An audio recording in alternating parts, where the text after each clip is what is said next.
Like, I don't know why he would. We always taught him to, if you go with a group, you stay with a group. He always said, yes, sir. So he knew to stay with his group. So why would he split from his group? I don't know. Nolan Wells was the kind of boy people just liked. Not because he tried hard to be liked.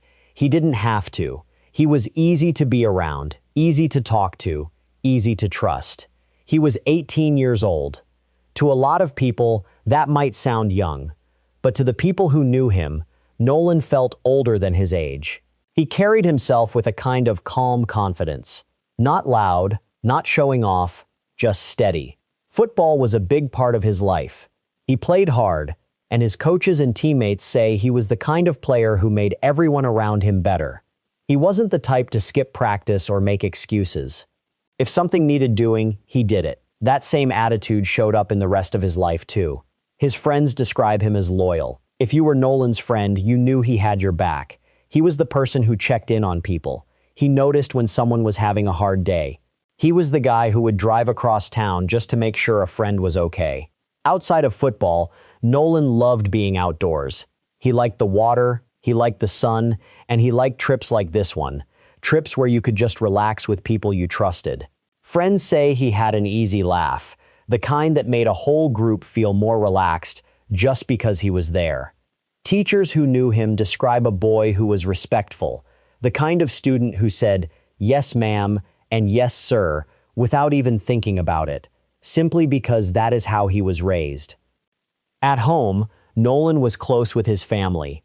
His dad, Elmore Wells, had raised him with a simple rule, one that Nolan carried with him everywhere he went. It wasn't written down anywhere. It didn't need to be. It was just something Nolan understood, deep down, from the time he was small. If you leave together, you come home together. It sounds like such a simple idea, almost too simple to matter. But for a family like the Wells family, that rule was everything. It meant looking out for each other. It meant never leaving a friend behind. It meant that no matter where you went or what happened, you made sure everyone made it back safe. Nolan was getting ready to start his senior year of high school. He had big plans. College was on the horizon, and with it, a fresh chapter of his life. Football season was just around the corner, and by all accounts, Nolan was excited. He had worked hard all summer. He was ready. But before all of that could begin, there was one more summer trip, one more chance to relax with friends before the school year picked back up and everything got busy again. And so, like they had done before, a group of friends made plans to head out to Horn Island. To understand what happened next, you first have to understand the place where it happened. Horn Island is not like a regular beach you might visit with your family. It is not a place with lifeguards, or shops, or roads that lead back to town. Horn Island sits far out in the water, cut off from the mainland. There are no bridges, no stores, no hospitals. If something goes wrong out there, help does not arrive in a few minutes. Help might not arrive for a very long time, if it comes at all. The only way to get to Horn Island is by boat. That single fact changes everything about how a day there works. You cannot simply decide to leave whenever you want. You cannot walk to safety. Everyone who goes to the island depends completely on the boat that brought them there, and on each other. Picture a long stretch of white sand with nothing behind it but wild grass and open sky. No houses, no parking lots, no cell towers close enough to guarantee a strong signal. It is beautiful in a quiet, untouched kind of way, which is exactly why people love visiting it. But that same untouched quality is what makes it risky. Beauty and danger, out on Horn Island, sit right next to each other. This is important to understand, because it means that a trip to Horn Island is never really a trip for just one person. It is a trip for a group. Everyone who steps onto that boat is trusting that the people around them will look out for them, the same way Nolan's father had always taught him to do. For Nolan and his friends, this wasn't a big unknown adventure. This wasn't a group of strangers heading somewhere new and risky. These were friends who already knew Horn Island. They had made trips like this before. They knew how the day would probably go. Boat out in the morning, hours in the sun and water, some laughing, some swimming, maybe some music playing from a speaker somebody brought along. Then, boat back before it got too late. It was supposed to be simple. It was supposed to be normal. It was supposed to be just like every other trip they had taken together. And that is exactly why nobody was worried that day. Nobody had a reason to be. This wasn't the first time. It was familiar, comfortable even. The kind of day where nobody thinks twice, because nothing had ever gone wrong before. Everyone who went to Horn Island that day expected the same thing. They expected to spend a few hours enjoying the water and the sun with their friends. And then they expected to all climb back onto that boat together and head home together, just like always. That expectation, that everyone would come home, sat quietly underneath the entire day. Nobody said it out loud, because nobody needed to. It was simply understood. It was the same unspoken rule Nolan's father had given him. If you leave together, you come home together. The day unfolded the way these days usually do. Friends spread out along the island, some in the water, some on the sand. Time moves differently on a day like that. Nobody is checking a clock. Nobody is counting minutes. The hours blend together into one long, easy afternoon. There were coolers packed with snacks and drinks. There were phones set aside so people could actually enjoy the water without worrying about them. There was the sound of waves and laughter and maybe someone's music drifting across the sand. It was the kind of afternoon that, on any other day, nobody would remember in detail, because nothing about it seemed worth remembering. It was just a good day with friends. At some point in the middle of that afternoon, Nolan was seen for what would become the final confirmed sighting of him that day. It was an ordinary moment. Nothing about it stood out at the time. Nobody who saw him that afternoon had any reason to believe it would be the last time they saw him. That is one of the hardest parts of a case like this. Looking back, people search their memory for some kind of sign, some small clue that something was wrong. But often, there isn't one. The last normal moment often looks exactly like every other normal moment before it. There is no warning bell, no sense that anything is different. It simply happens, and only later does it become important. After that sighting, there was a stretch of time where exactly what Nolan was doing becomes far less clear. This gap, this stretch of unaccounted for time between when he was last confidently seen and when the boat eventually left the island, would later become one of the central mysteries of the entire case. At the time, though, nobody treated it as unusual. Groups spread out. People wander off to different parts of a beach or an island all the time. Somebody goes to grab something from the boat. Somebody walks down the shoreline to look at something. Somebody sits by themselves for a while. None of that would normally raise a single eyebrow. But as the afternoon wore on, it eventually came time to head back. The boat needed to leave. The people who were gathering to go were doing what people naturally do at the end of a long day outside, collecting their things, calling out to friends, making sure everyone was ready. And this is where the day, which had felt so ordinary just a short time before, took a turn that nobody saw coming. The boat left Horn Island, and Nolan was not on it. For a short while, this might not have seemed alarming. Maybe he had wandered further than expected. Maybe there was a simple explanation. Maybe he was just running a little behind. But 90 minutes later, that boat came back. And Nolan Wells still was not there. Vivre Wells I see. It is important to sit with that moment for a second, because everything that followed, every question, every investigation, every sleepless night for his family, traces back to those 90 minutes. 90 minutes is not a long time. It is shorter than a movie.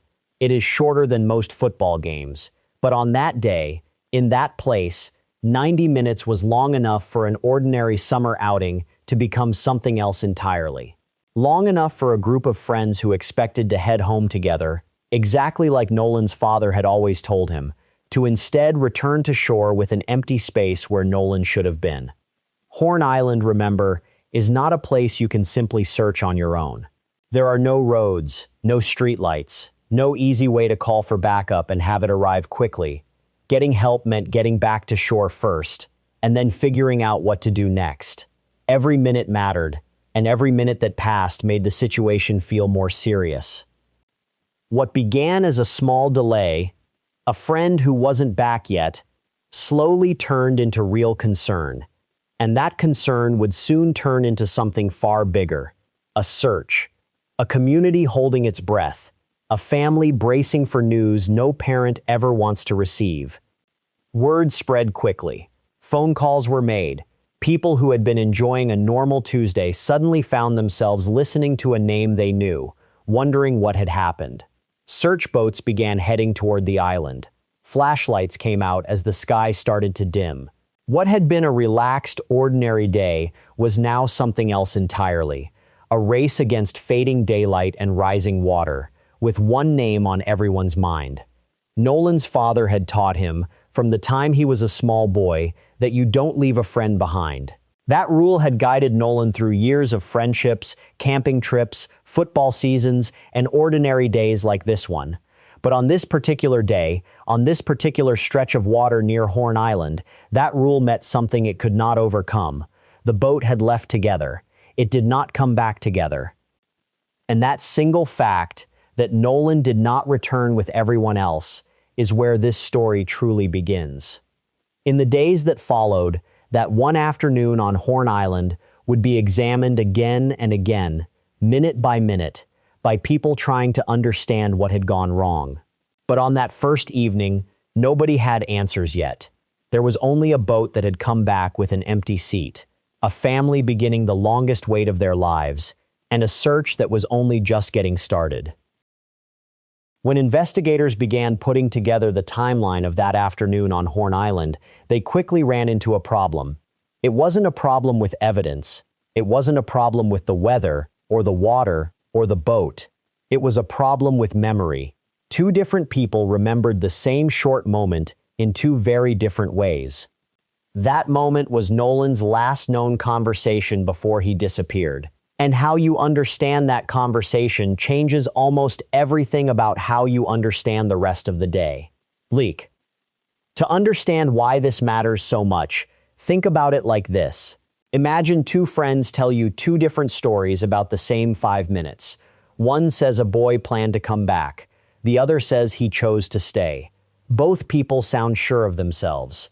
Both people were there, and yet only one version can be true. This is exactly the puzzle investigators faced. The young woman who spoke with Nolan that afternoon told investigators something specific. She said Nolan told her he planned to come back to the boat. In her memory, there was no plan to stay behind, no decision to separate from the group. As far as she understood it, Nolan intended to return, just like everyone else. But that is not the only account. Other friends, people who were also on the island that day, remember it differently. In their memory, Nolan made the choice to remain behind. Not lost, not confused. A choice. According to this version, Nolan decided, for reasons that still are not fully clear, to stay on the island a little longer instead of getting back on the boat with the group. Two stories, one conversation, and they cannot both be correct. It would be easy to assume that someone is lying. That is often the first thought people have when they hear about two different versions of the same event. But investigators who work on cases like this will tell you that is not usually the right way to think about it. Human memory is not like a video recording. It does not capture every detail perfectly and store it away for later. Memory is messy. It shifts. It fades. It gets shaped by stress, by fear, by the passage of time, and by what a person already believes happened. Think about how hard it can be to remember exactly what someone said to you last week, word for word. Now imagine trying to remember a short, ordinary conversation from a day that, at the time, felt completely unremarkable. Nobody in that conversation knew, in the moment, that those words would ever matter. Nobody was taking notes. Nobody thought they needed to. It was just supposed to be a normal exchange between friends on a normal afternoon. That is part of what makes this so difficult. If people had known, in that moment, how important those few sentences would become, they might have paid closer attention.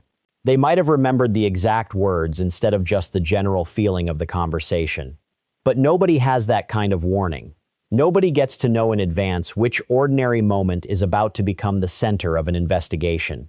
Think, too, about how a day at the beach actually feels. There is sun, there is noise, there is movement all around. People are coming and going, calling out to each other, half listening while doing something else at the same time.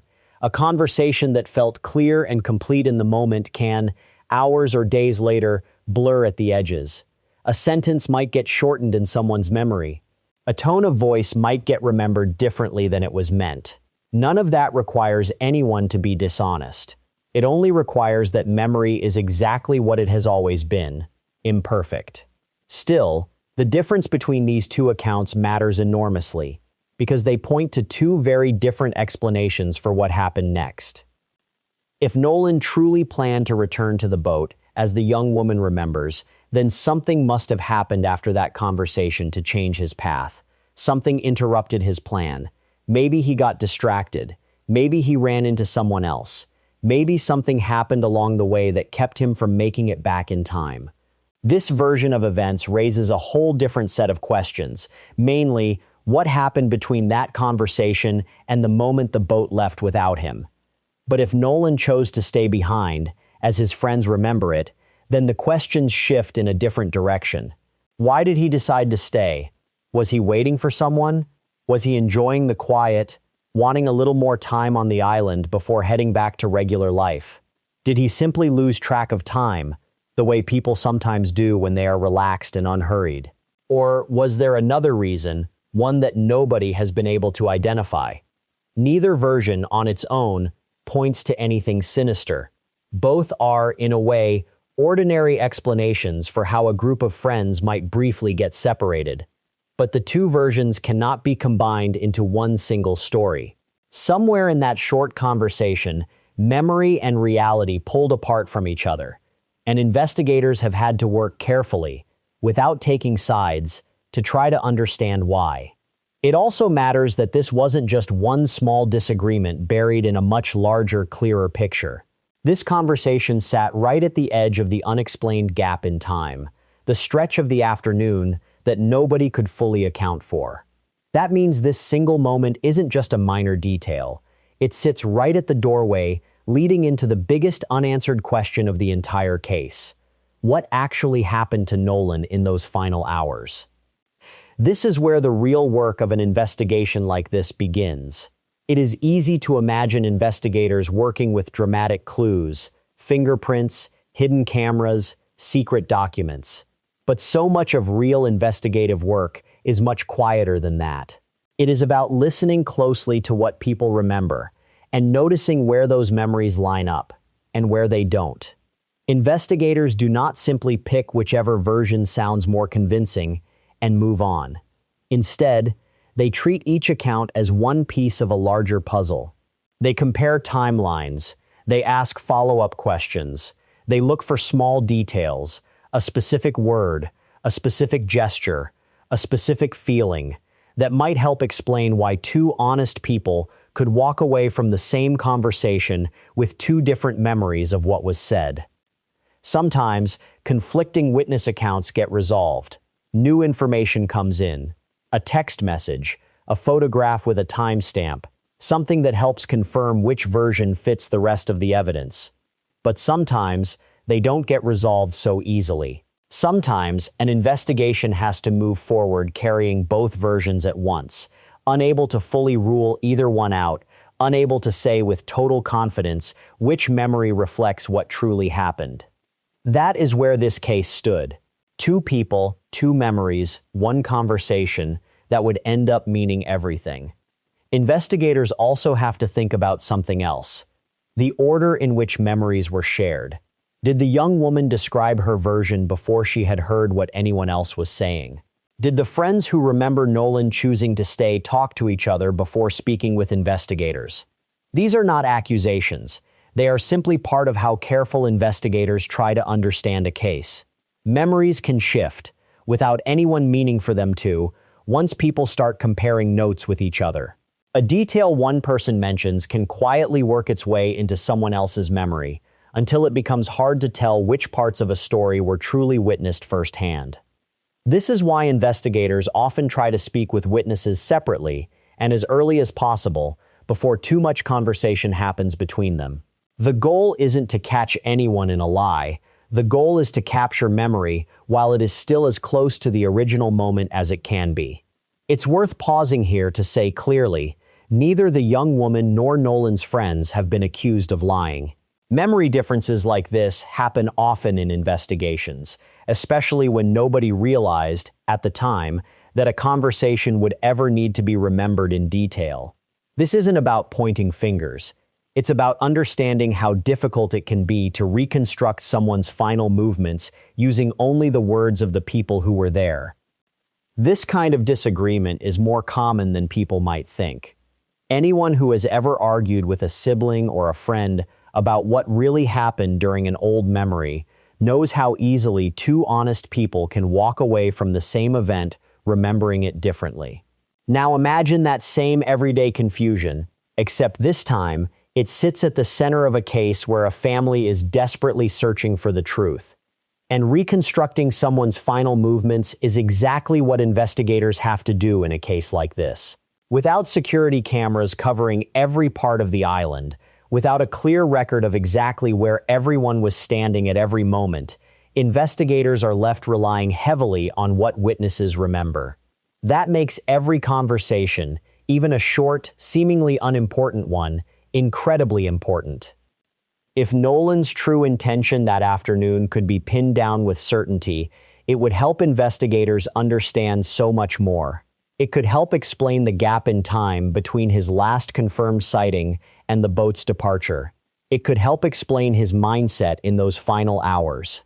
It could help narrow down where he might have gone and why.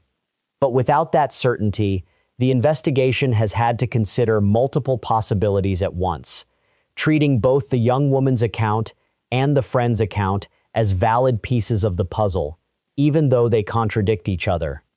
This uncertainty around Nolan's final words naturally leads to another question, one that quietly connects to everything else in this case.